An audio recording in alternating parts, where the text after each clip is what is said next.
All right, hi everybody. Hello. Hi, how are you? You're doing well. My name is Zachary. I'm the programs coordinator here at the Northeast Harbor Library. Please take this opportunity to silence your phones if you haven't done so already. While you do, I'll say that the library is able to offer free programs like this year-round, thanks to the generosity of our donors, and also thanks to our community of artists, musicians, writers, and educators. Coming up next Wednesday, September 3rd, we're hosting author and music producer Lawrence Schulman to discuss his recent book titled Free, Words on Music by a High-Def Critic in an MP3 World. And on Wednesday, September 10th, we're collaborating with the MDI Historical Society for an interactive program called What Happened to Civics Class. To hear more about that and all of our upcoming programs, I encourage you to sign up for our Sunday newsletter if you haven't already, and you can register for any program with me after the presentation. Tonight's speaker has pursued an international career in marine geophysics, reflecting the boundless nature of the global ocean. He's worked in Australia, the United States, Japan, and the UK, to name just a few, leading or participating in 37 blue water research expeditions. Please welcome Mike Coffin.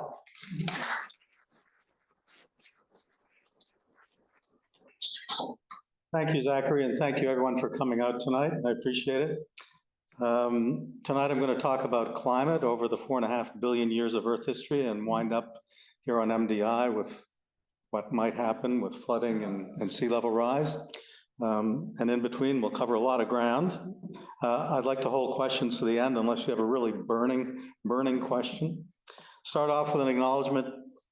Oh, we're not forwarding. The slides. Yeah. Always technical issues, sorry. Thank you. So I acknowledge that we're on the land of the Penobscot Nation of the Wabanaki Confederacy. I express my respect to those indigenous communities who lived here for thousands of years, since basically the last ice age ended. And with this acknowledgement, I recognize the legacies of colonialism and convey my ongoing commitment to building relationships with the Penobscot. So Zach did a brief introduction of where I've been, but for younger people in this room, and I see there are at least a few who might be budding scientists, I'll just outline my career. So I started undergraduate education across the border in New Hampshire at Dartmouth. Then during my Dartmouth years, I had a 6-month internship at the Woods Hole Oceanographic Institution, where I also now have a visiting research position. And I spent 5 of those months at sea on one of their research ships. Then I went down to New York to Columbia for graduate school. And after that, I took my first job with the Australian equivalent of the US Geological Survey, which in Australia is called Geoscience Australia. I stayed there for 5 years. Then I moved to the University of Texas at Austin. I was there for 11 years.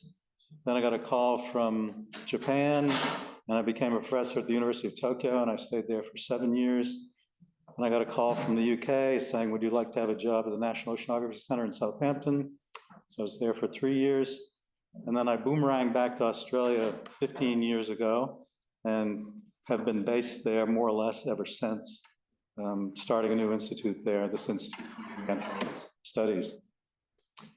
And I've had a research professor position at the University of Maine since 2017 when I did a sabbatical there, and I helped teach classes this fall and again next spring up there. As Zach said, I'm a seagoing scientist. I've spent 3+ years on research ships over the course of my career. These are where the research voyages have taken place. All the major oceans, most recently, mostly in the Southern Ocean around Antarctica. So we'll start with kind of an overview of geological time. We think of time as a wheel. So this is 4.5 billion years of Earth history going around clockwise, this wheel. And I'll just point out some of the highlights of Earth history for you to give you a framework for where we might be right now. So life started fairly soon after 4.5 billion years ago. It started within the first 200 million years. So by 4 billion years ago, there was life on the planet. Microscopic life, but life anyway. The oceans formed just under 4 billion years ago. And photosynthesis started at 3.5 billion years ago. So it's been going on for a long time. And one might say that plants have perfected that technique of using sunlight to make energy for them. The atmosphere became oxygen rich about just over 2 billion years ago, and we had the first snowball Earth episode, which was when the whole surface of the Earth turned to ice, or at least slush. We don't know how long that first episode lasted. It may have lasted a few million years, or maybe 10 or even 100 million years. There's not the resolution in the geological record. Between 750 and 635 million years ago, we believe there were at least 2 snowball Earths. Some people say maybe it was slush ball, but other people call it snowball Earth. And then just over 500 million years ago, the so-called Cambrian explosion of life. This is when multicellular life blossomed and started to flourish on the planet. The dinosaurs ruled from 230 to 65 million years ago, so they had 165 million years of dominance, which stands in contrast to our few tens of thousands of years of dominance of this planet. Dinosaurs were highly successful. And then the first living forms that looked anything like us appeared about 2 million years ago. Turning to climate itself, we can divide the climatic state of the planet up into 4 different generic terms. So hothouse Earth, this is a runaway greenhouse. It's too hot to inhabit. It's like Venus is now, just it can't support any life at all.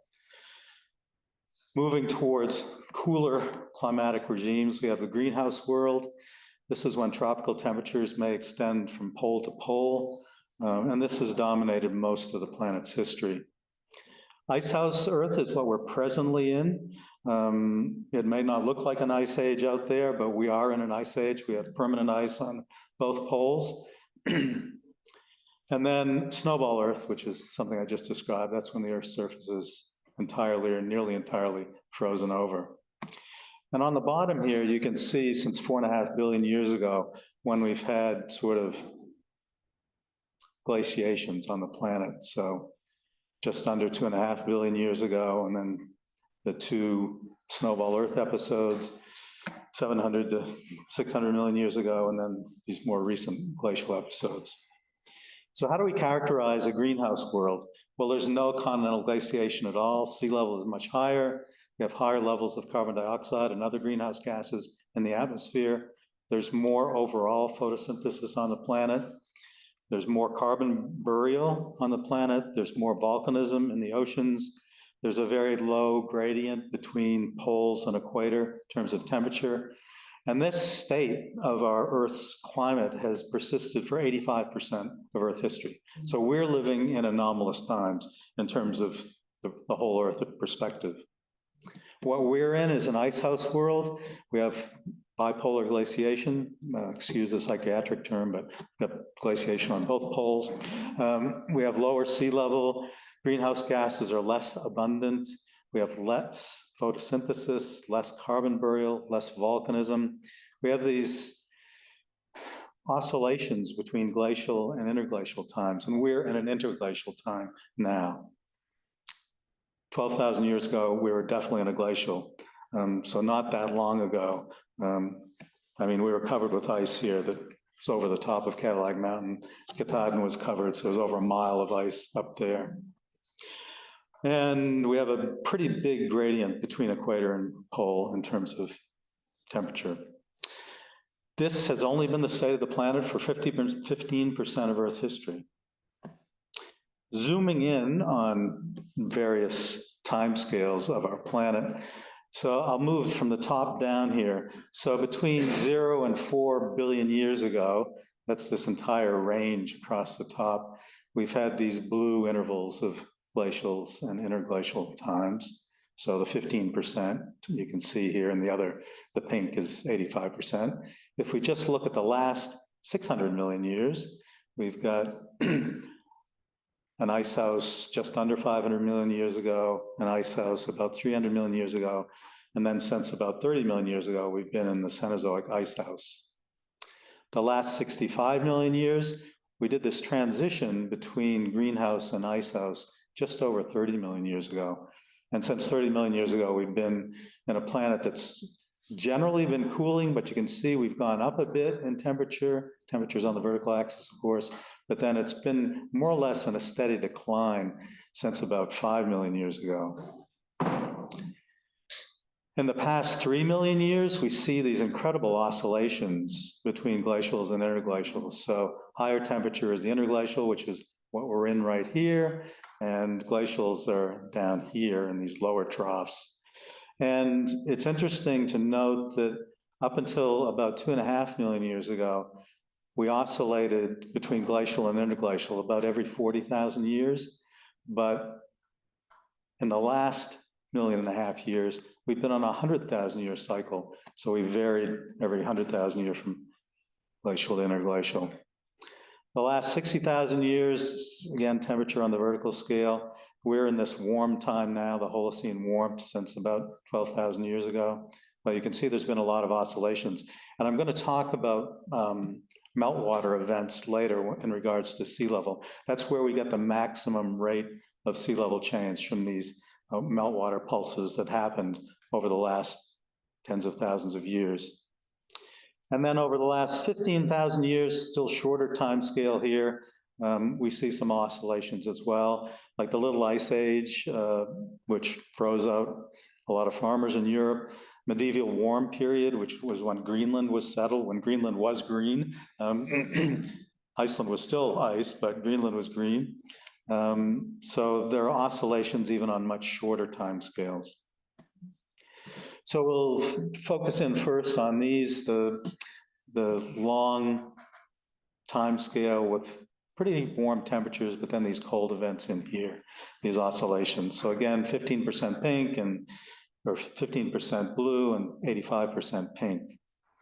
And moving through the last 600 million years, again, this icehouse here actually coincided with the greatest mass extinction in Earth history, the so-called Proto-Triassic extinction, when 95% of life on Earth was eliminated. That may have had something to do with this icehouse, but more likely it involved lots of volcanic activity and perhaps the impact of an extraterrestrial bolide.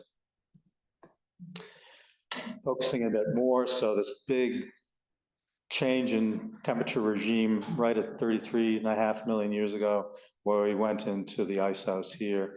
And there were some climatic optimums, something called, before that, the Paleocene-Eocene thermal maximum here, where temperature, global average temperature went up several degrees in a very short amount of time.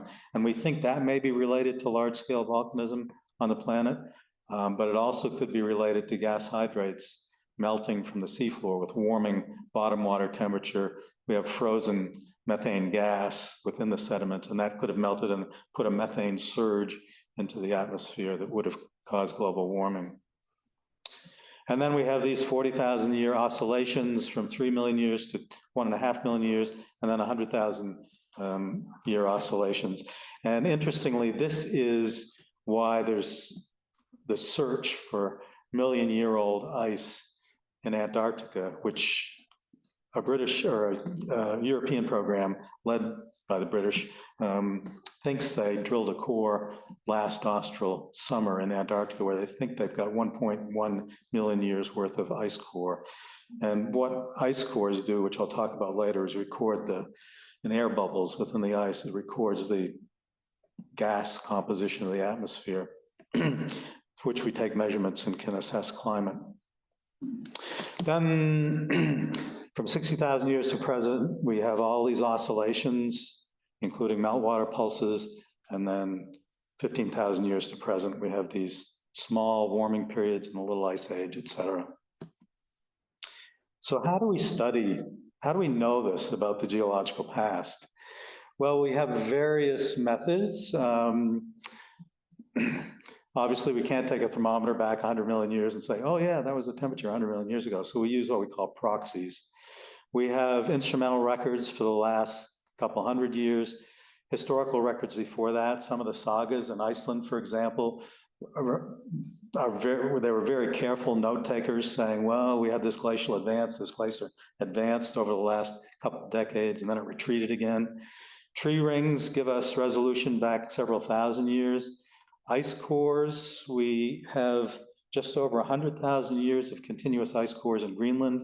Now we think we have 1.1 million years. Up until recently, we thought it was only 800,000 years in Antarctica. We have lake sediments, we have coral reefs, and then we go much farther back in geological time with ocean sediments and continental coastal sediments. It can go back hundreds of millions, if not a few billion years. So we use all these various bits of evidence to try and assess what the Earth's climate might have been in the past. And of course, all the time, the plates are moving around. So that's another thing we have to worry about. So this is a plate reconstruction of 120 million years ago. You see there's one huge Pacific Ocean, and this is the only part of the Atlantic Ocean. And then as time progresses forward, we see the Atlantic growing, the Pacific shrinking, until we finally get to today's world down here at the bottom. And mountain ranges are very influential in climate.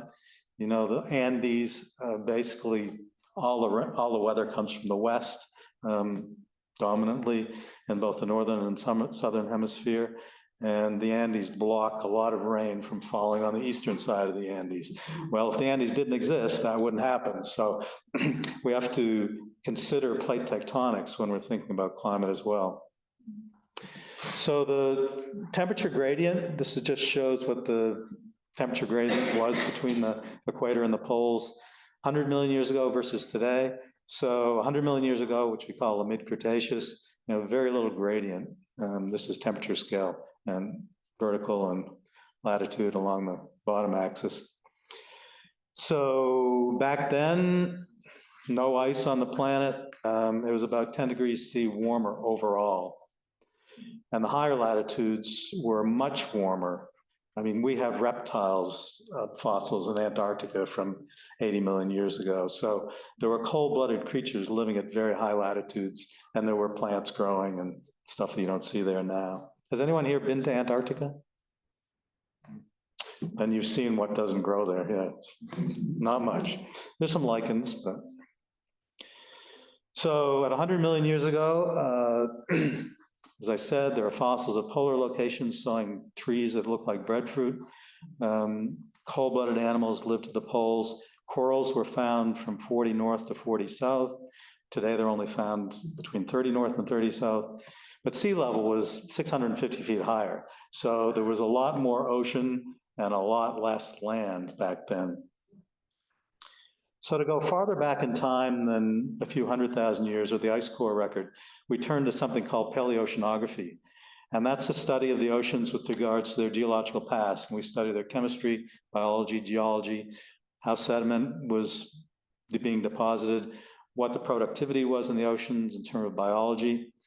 And these sorts of studies use models and proxies to form ideas about the climate in the past. So it's a pretty young discipline. There's been major advances over the last 200 years. It was only in 1850 that we realized that massive glaciers had once covered the northern continents.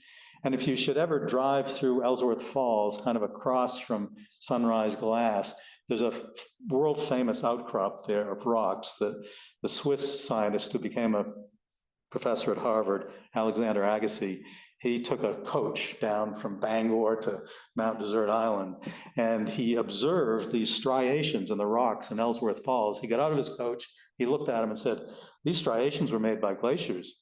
And that convinced him, and eventually he convinced most of the world that yes, Maine, if not a lot of North America, had been covered by glaciers. So there's a critical piece of evidence right up in Ellsworth about this. In 1900, it was only realized that the Earth was older than 20 to 40 million years. And that was based on something Lord Kelvin. He'd done a calculation. This was before the discovery of radioactivity. So he made a calculation of how long a solid iron ball the size of the Earth would take to cool. So he calculated that to be 20 to 40 million years. So he said the Earth formed that amount of time ago. But then radioactivity was discovered, and that pushed us into billions of years. In 1950, it was only realized then that glaciers had advanced and retreated many, many times over the last 2.5 to 3 million years. And it was only in 1965, and one of my PhD advisors was involved in this work, James Hayes, that it was realized that these oscillations of glacial and interglacials were actually correlated strongly, if not governed, by changes in the Earth's orbital parameters. I'll talk more about that later. So in terms of archives that we look at to try and assess climate, deep sea sediment cores are the longest relatively complete records, and they go back to greater than 100 million years, but their resolution is only on the order of 1,000 and sometimes even 100,000 years. So nowhere near the annual record you can get in a coral or an ice core. But as we go farther and farther back in time, we have to interpret more and more about what's going on because we don't have the time resolution. Ice cores, this is an old figure, didn't update Antarctica to 1.1 million years, but Greenland's still stuck at 123,000 years. So these are the highest resolution going back tens to hundreds of thousands of years. And then the corals, as I mentioned before, have annual records or even subannual in some cases. So ocean sediments have only been studied really in detail since 1968 when we started drilling in the ocean for sediment cores, not for gas and oil, but for science. This was first the deep sea drilling project, and this arose actually out of the Glomar Explorer trying to recover a Russian submarine off the bottom. So they turned Glomar Explorer's sister ship, the Glomar Challenger, into a scientific drill ship. And in 1968, it began drilling holes all through the Earth's oceans. And all these little dots here are places where there's been a drill core taken, and we understand from that drill core how it contributes to understanding Earth's climate. So unfortunately, I should say, the US gave up having a drill ship 2 years ago. The ship was scrapped just earlier this year. And in the meantime, China has built 3 drill ships, and the Europeans and Japanese have a drill ship. Europeans and Japanese are now leading scientific ocean drilling, and the US is kind of in the back seat now. So glacial ice piles up as snow piles on snow, it squeezes, and eventually turns into ice. And that is where we get the air bubbles that we take measurements on the gases within to assess climatic state. Corals, obviously, they're latitude limited, as I mentioned before, so they can form annual bands of minerals, and they live up to hundreds of years. And if we look at ancient corals, we can take that back several thousands, if not tens of thousands of years. So this is an ice core record. This is carbon dioxide measured from 0 back to 800,000 years ago in Antarctica. So we can see these glacial, interglacial cycles. So high carbon dioxide is what we're in now, in interglacial, lower carbon dioxide. And on this diagram, you can see it maxes out at just under 300 parts per million. As many of you probably know, we're currently at about 435 parts per million. So Earth hasn't seen this level of carbon dioxide since at least 12 million years ago. And that implies that something is out of balance. The Earth is not in equilibrium. With that much carbon dioxide, there shouldn't be any ice. There should be very little ice on the planet, but the ice hasn't caught up by melting. So we're in a disequilibrium state.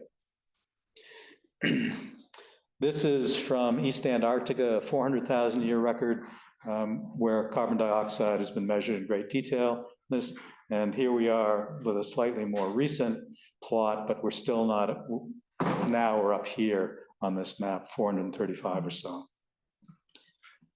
So beyond that, farther back in time, we rely on proxies. Now, proxies can be geological, geochemical, or biotic characteristics that stand in for direct measurements. And we try to assess environmental parameters from those proxies. Now, no proxy is perfect. And to demonstrate that, I'll use a human analogy. So if you saw these 2 photographs, you would think, oh, the one on the left is summer. People are wearing clothes that imply summer. And on the right-hand side, it's winter. People are rugged up in their clothes. But then there's always the anomaly. There's someone wearing Ugg boots in the summer, and you'd say, oh yeah, that's a hint of wintertime.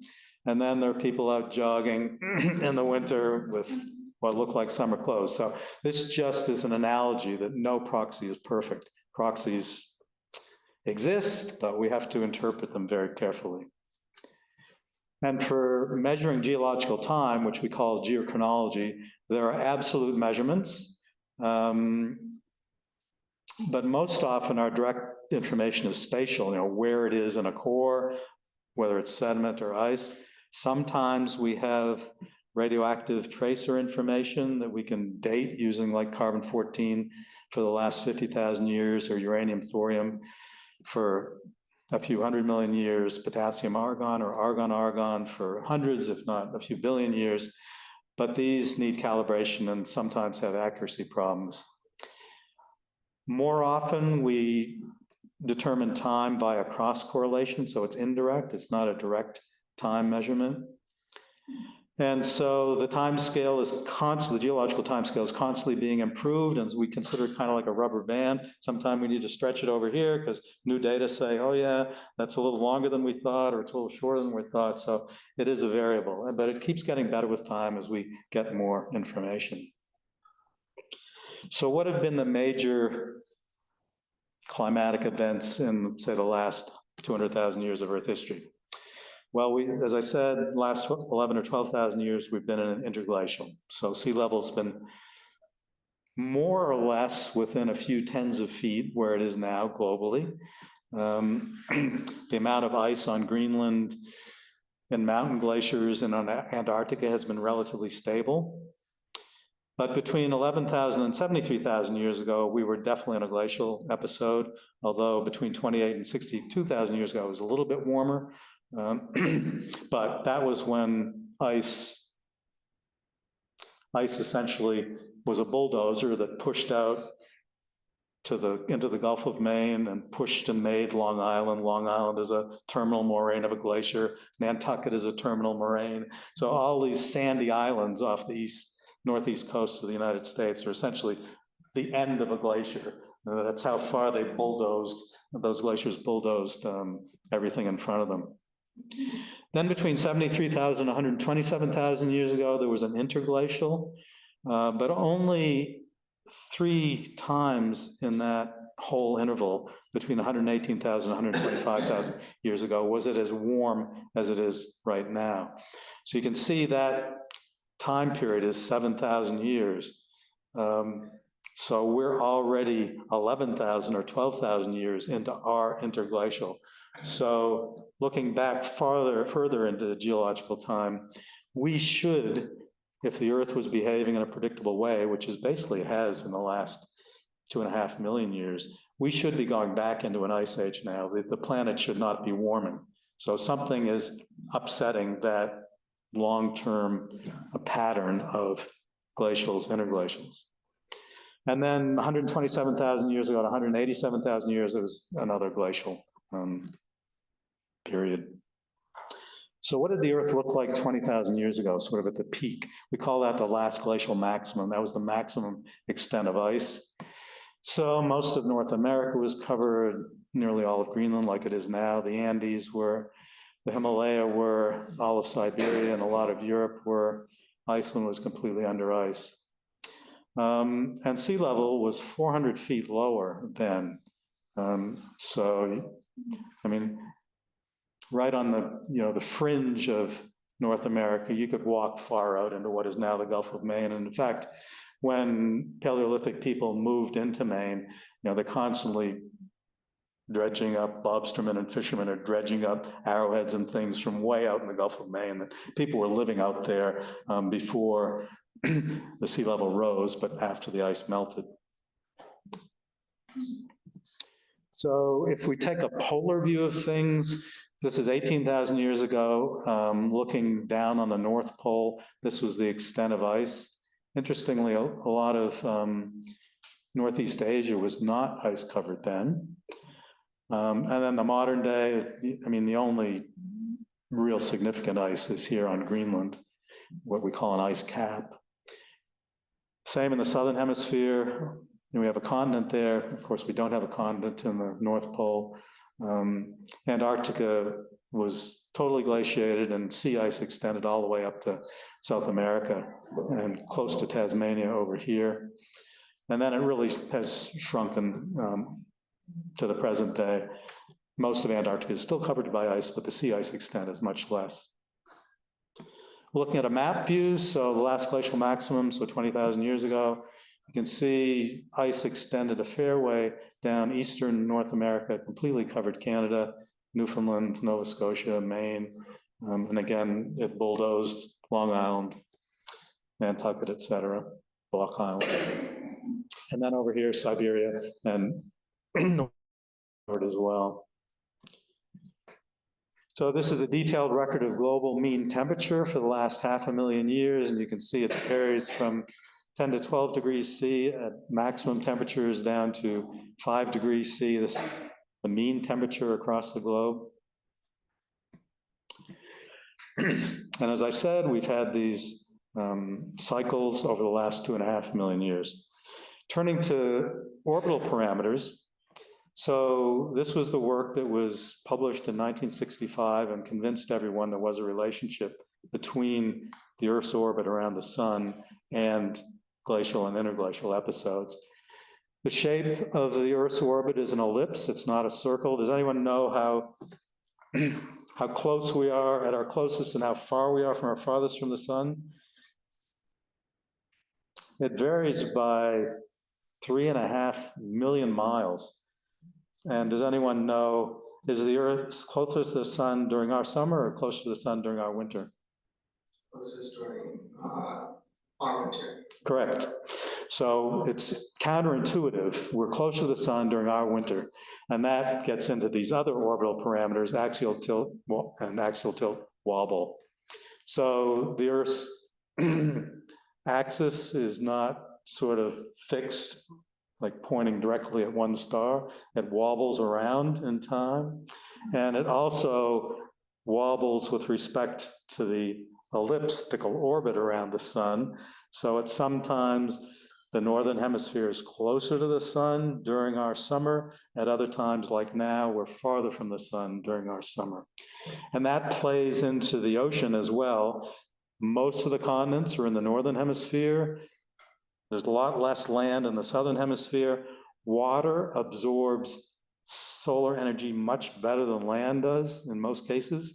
So that blue water really soaks up solar energy. So that plays into the Earth's climatic variations. So we're looking at the past 65 million years of Earth history.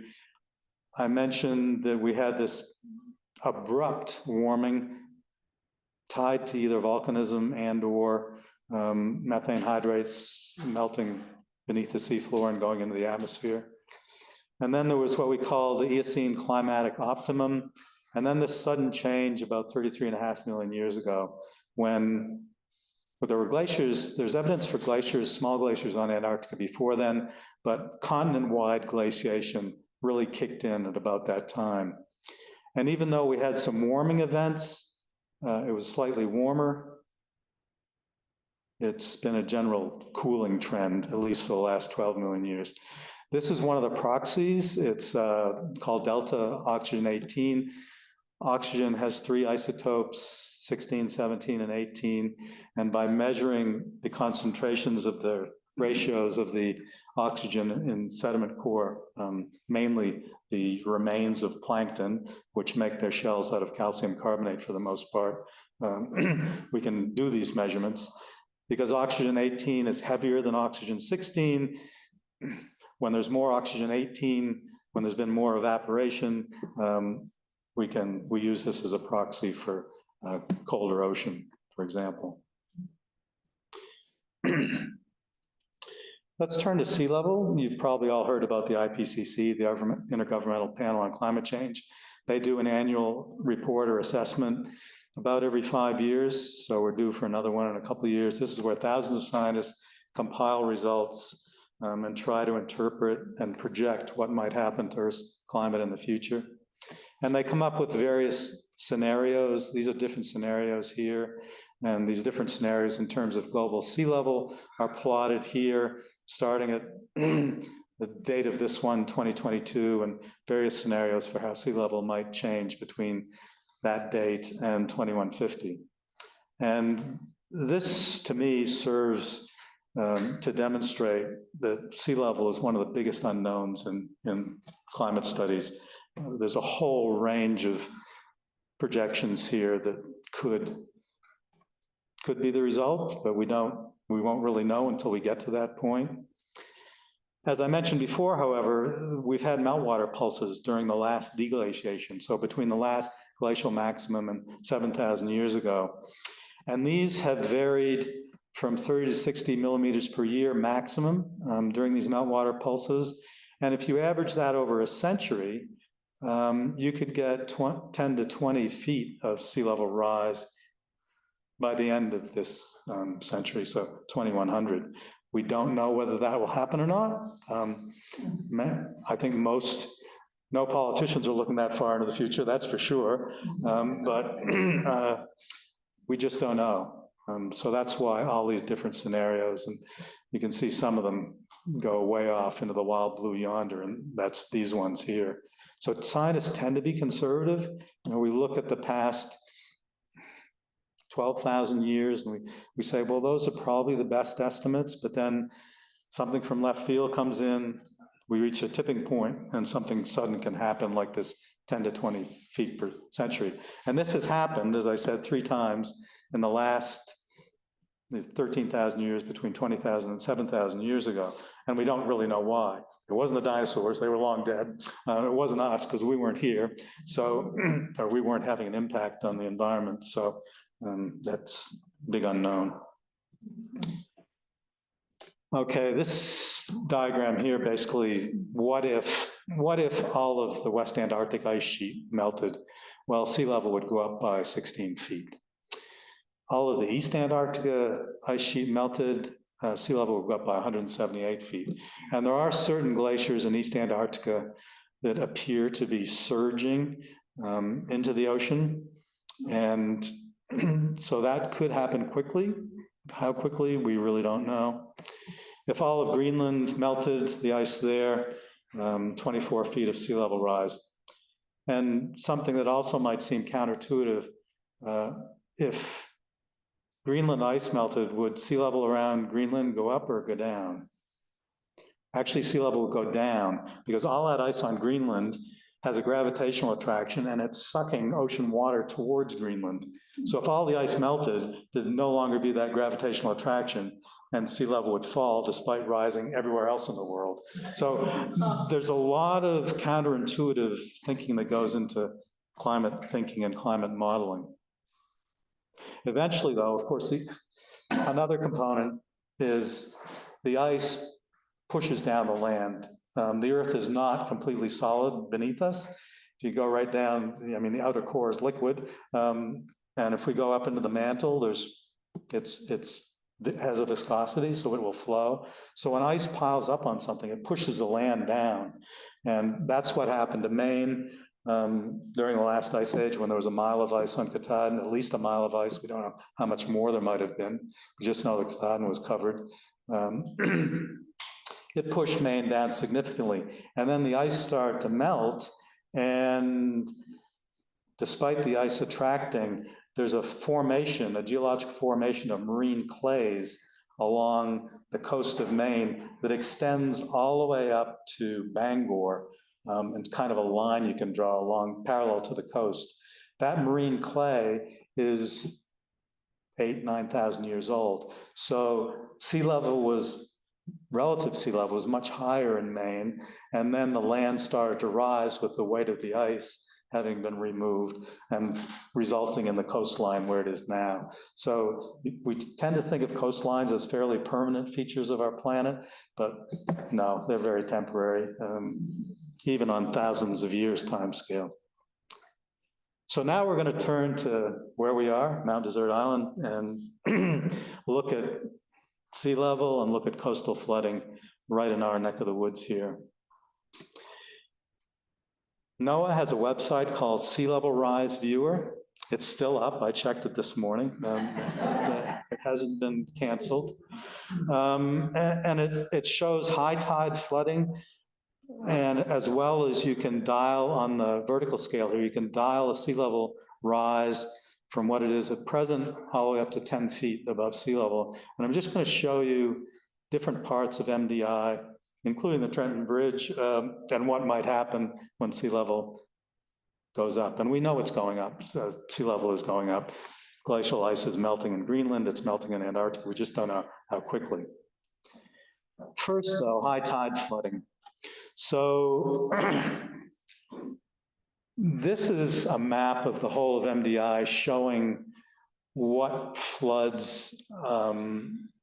occurs when it's major flooding.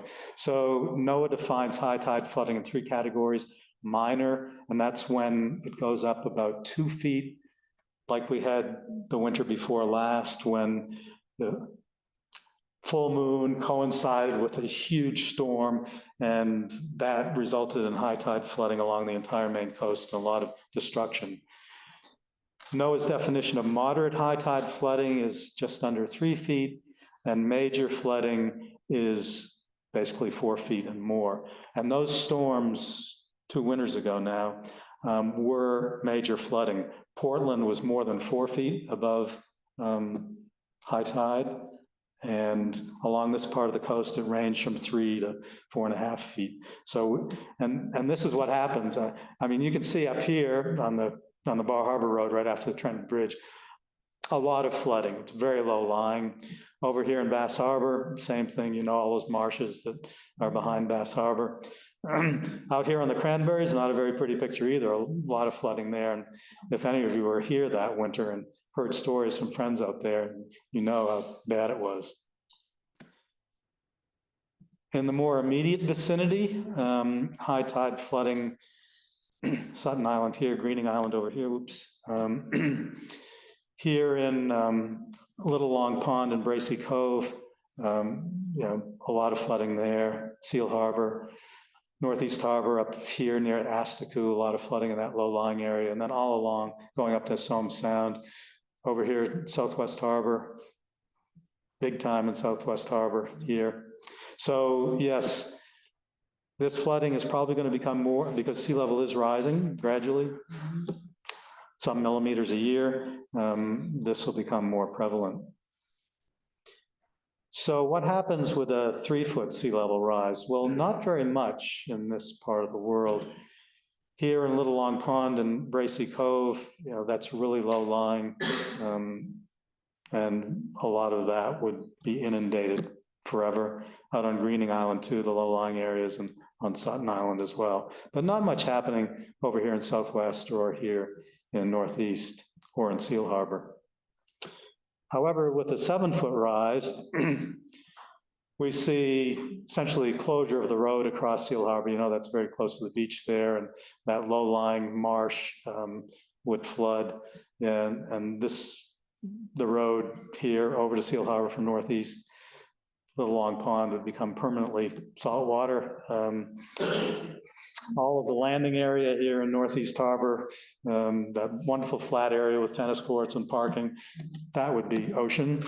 Greening Island, yeah, a lot. So that would be a big, and this could happen by the end of this century, as could this, a 10-foot sea level rise. And similar effects in Seal Harbor, Little Long Pond, Northeast Harbor, these islands. Focusing in on Northeast Harbor in particular, just looking at it is now, and looking as, and of course, we're right here, right now, with a 10-foot rise in sea level, no more marina, and no more road over to Seal Harbor. I'm staying in Surrey this summer at my family's old summer place, and we're having a big debate now about Newbury Neck, because Newbury Neck was turned into an island during those winter storms. And same thing you're seeing here, rocks being thrown up on the road, no emergency evacuation during those storms. So last night we were presented with 3 options by an engineering firm. One would be to raise the road by 3 feet, one was raise it by 10 feet, and one would be to relocate it to higher ground. The minimum cost, I think, was about $3 million for the 3-foot rise. And then it goes into the tens of millions if you need to reroute the road to keep Newbury Neck attached to the mainland. So Seal Harbor and Otter Creek, again, this is Little Long Pond, Bracy Cove here, Seal Harbor here. And with a 10-foot rise, this is what it looks like. So no more road to Seal Harbor from here, no more road across Seal Harbor Beach. Dramatic changes. Sand Beach, something similar. Little sandbar, probably get washed away by surf, so not much of a tourist attraction if there's no beach there, which may be a good thing, depending on your view of summer tourism. Somesville, this wonderful new bridge they're building. Broken off with a 10-foot rise, so, and salt water going way up along the Route 3 here. South, that's North Somesville, South Somesville. The road would have to be relocated. It would be completely flooded. And you'd have several new islands, new Somesville islands. Pretty Marsh. So Pretty Marsh right now is, this area is really low lying. If you had a 10-foot rise, Pretty Marsh would turn into an island because there'd be no connection to the mainland. This would all be salt water running through and through. Just toggle between those. So rather, it's interesting to go to this website just to play around with things. I was born and grew up in Bangor, so I've played with this in Bangor. And of course, Bangor is right now the limit of the tide. But if you raise sea level, the tide practically goes up to Orno. I mean, it's pretty dramatic. The Trenton Bridge, you know how low-lying all of this is, the road to Bar Harbor. 10-foot rise, this is what it looks like. So no more Trenton Bridge unless they build an arch. The road here is flooded, the road here is flooded, the road here is flooded. And as I said, this could happen by the end of the century. We don't know. But from the geological past, we've seen up to 15 feet in a century, so it could go even higher than this. But the IPCC projections are basically several feet, not 10 feet, but maybe 5 feet, 4 feet, the conservative estimates. Out here in the Cranberries and Bass and Southwest Harbor, you know how low-lying Bass Harbor Marsh is. I'll just toggle between these. So Great Cranberry, Little Cranberry, losing a lot of land area, back and forth here. Over here, Bass Harbor Marsh turns into a really salt water, and no more road between Bass Harbor and Bernard. So if you're trying to get to Thurston's from here, you can't do it. Got to go around the top. And the poor islanders out here have lost a lot of land.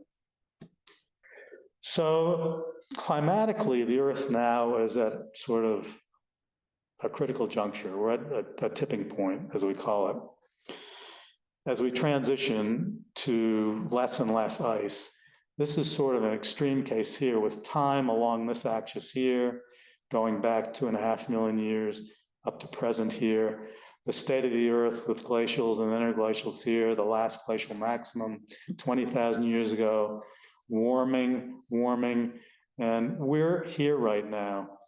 And most scientists believe that if we don't do anything if nothing is done politically to reduce emissions, carbon dioxide in particular, but also methane and other greenhouse gases, we will hit a tipping point, which will take the Earth into a greenhouse state, and all the ice will disappear from the planet. We won't be stuck in this glacial interglacial cycle anymore, but sea level will be 400 feet higher. So how do you handle 10 billion people on the planet by the end of this century? That's the projection from the UN, in a much smaller amount of space. And that's why US military, many other militaries around the world view climate change, and we're taking very seriously the threat to global peace even though we're not at peace around the globe now, the threat of warfare if sea level starts rising much more, because that's going to displace people, that's going to cause a lot of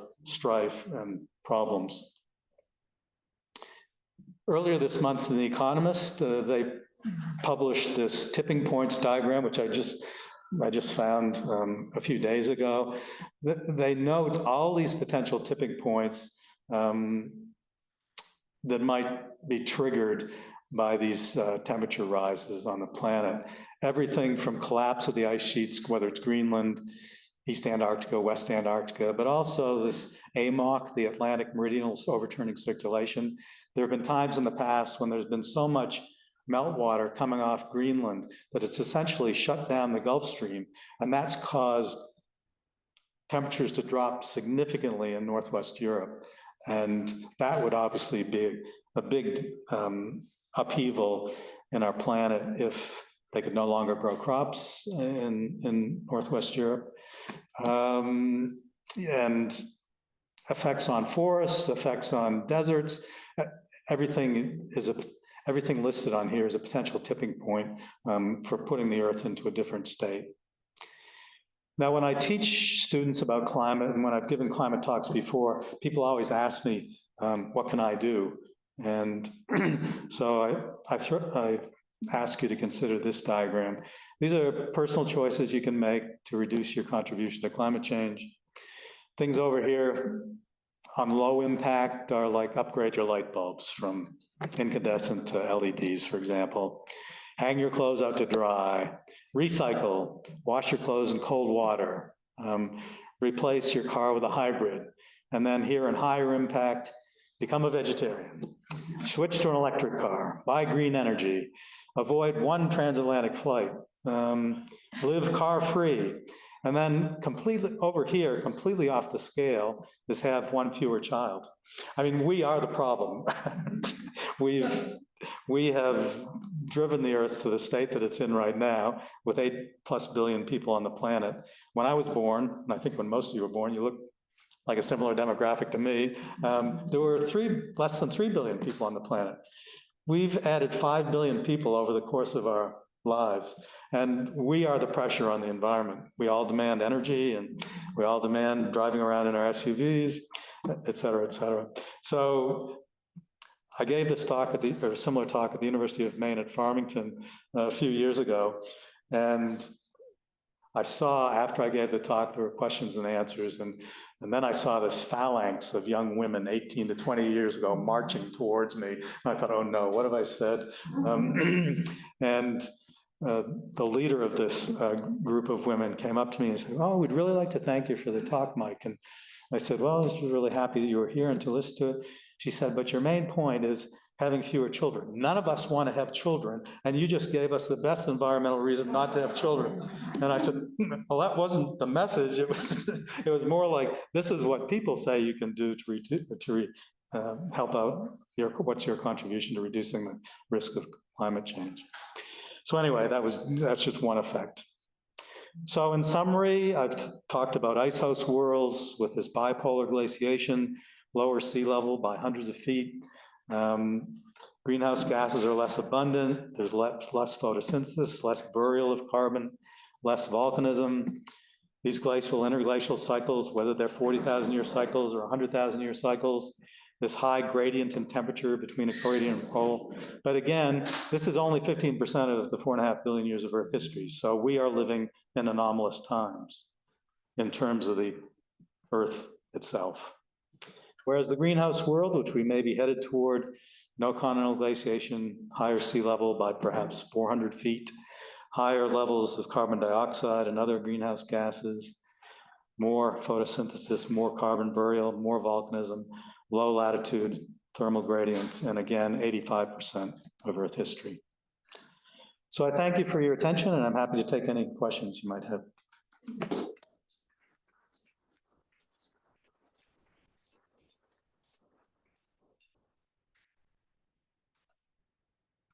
Yes. Explain the role of volcanism. What's the cause and effect? There's strong evidence from Iceland when deglaciation started big time about 12,000 years ago, rates of volcanism on Iceland increased dramatically. You took essentially the lid off magma that was just accumulating down below. And once that pressure was released by removal of the ice, all kinds of volcanism started happening in Iceland. We think that may happen in the oceans as well. With higher sea level, there's more pressure, but the opposite thing, when you lower sea level, there's less pressure on the mid-ocean ridge system, which was 80,000 kilometers long. It essentially goes through the whole Earth's ocean. So yeah, it's removing ice, we think, results in a lot of volcanism. Even though the sea level is. Yeah, we think it has less of an effect on the ocean. Okay. Yes. So given all of everything you showed us, but also the amount of data that's available and continues to happen, and even new things being learned, that we learned about how much deep ice we have in Antarctica, we didn't have just a year ago or 2 years ago. Yeah. Given all of that, and given the wide knowledge of what could happen in a relatively short period, which is really broad, really broad, do you think that artificial intelligence, as it's happening right now, will allow us to narrow that and learn more about what we already know and what we might be able to know? AI has taken off in practically every scientific as well as medical discipline. I think it has great potential, yeah.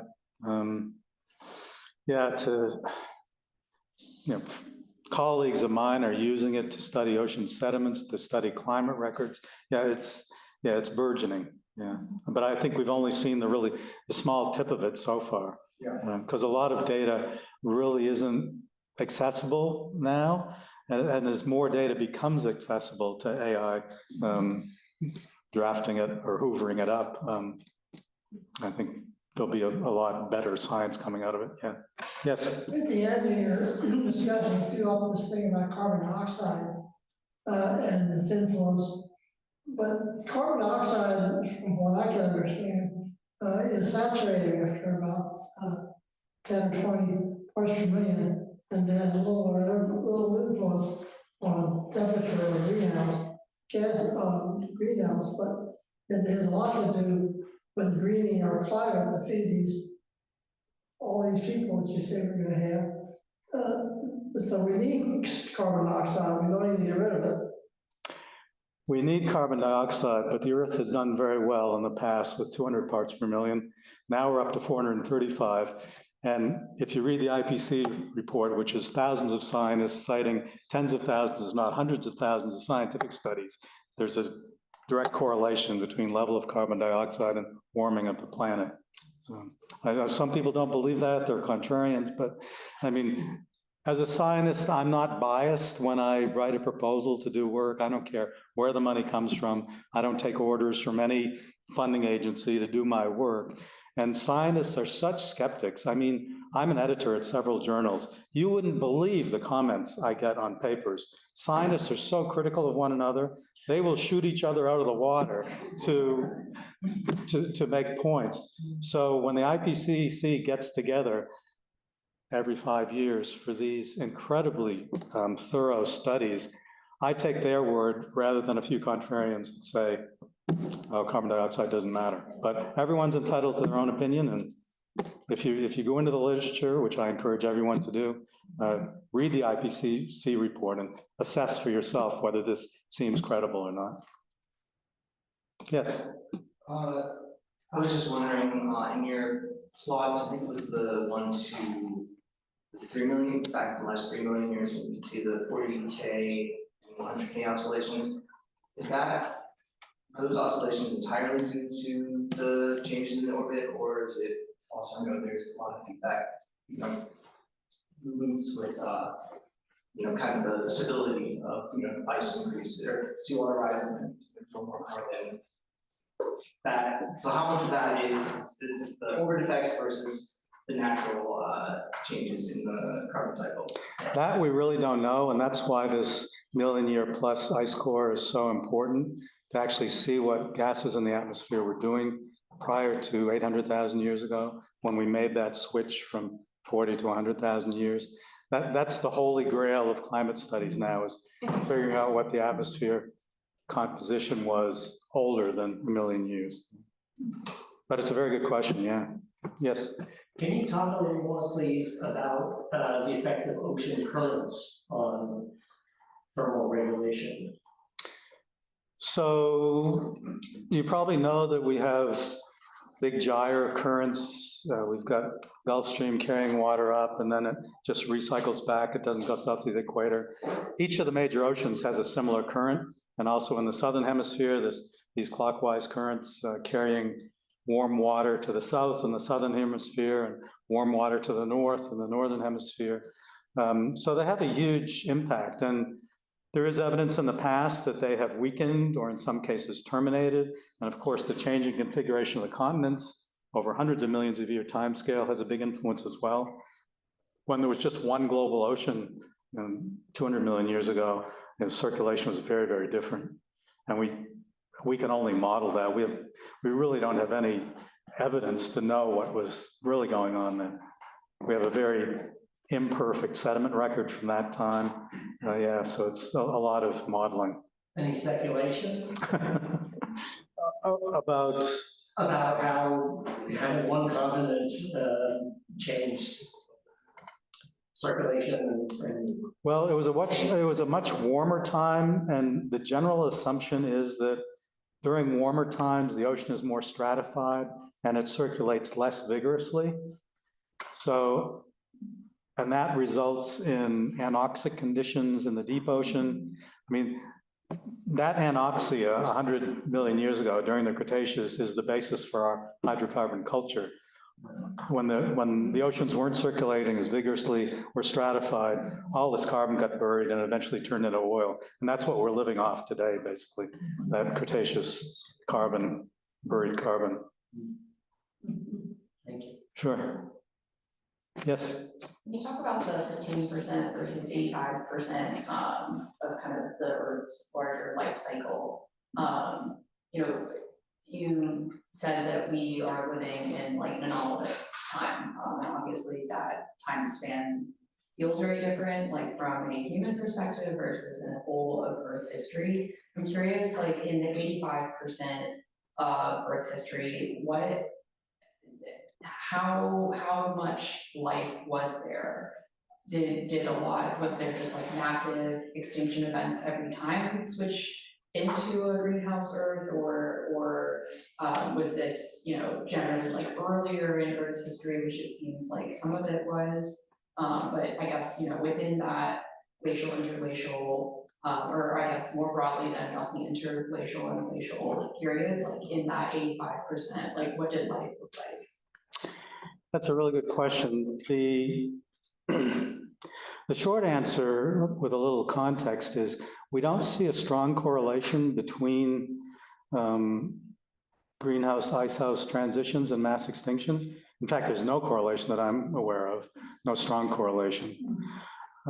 So life is incredibly resilient, and there's a whole discipline of scientists who study what's called refugia, so that life somehow finds places where it can hang out until conditions improve. And that's particularly true around Antarctica and in the Arctic, when we've gone from a glacial to an interglacial, for example. So I guess overall, my answer to the question is no huge changes in life from greenhouse to icehouse and back. Other things seem to be more, there have been 5 major mass extinctions in the geological record, and those tend to correlate either with an extraterrestrial impact, like 65 million years ago that wiped out the dinosaurs, or massive volcanic eruptions that put a lot of carbon dioxide and a lot of sulfur and a lot of other things that are harmful to human life into the atmosphere.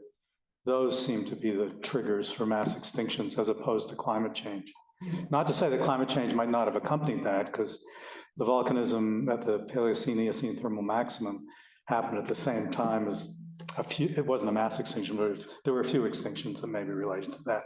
But not a mass extinction. Mass extinction is defined when greater than 75% of estimated species on the planet become extinct in a geologically short interval, which is 100,000 to 1 million years, not human timescales, but geological timescales. Any more questions? Well, thanks again very much and have a great evening.